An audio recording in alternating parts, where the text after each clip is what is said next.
Hi guys, Jeffrey from TAP. Just an interesting job we have in the workshop today that I wanted to share with you.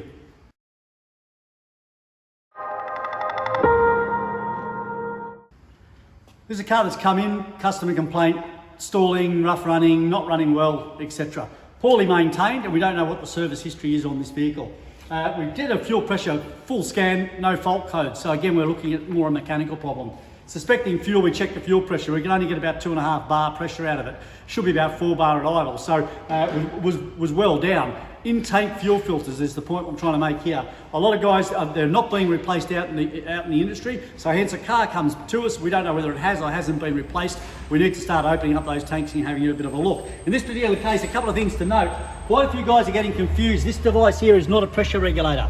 It's actually a device to stop fluctuations in it, like I'm thinking of the actual word of that device. It's not. It's a fuel dampener. Sorry, is the word I was looking for. Not a pressure regulator. That pressure regulator actually lives inside the tank.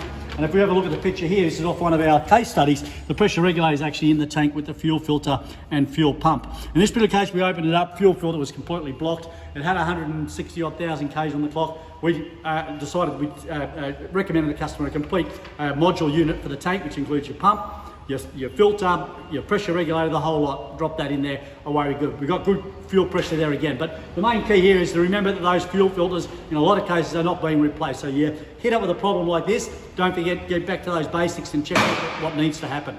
See you next time.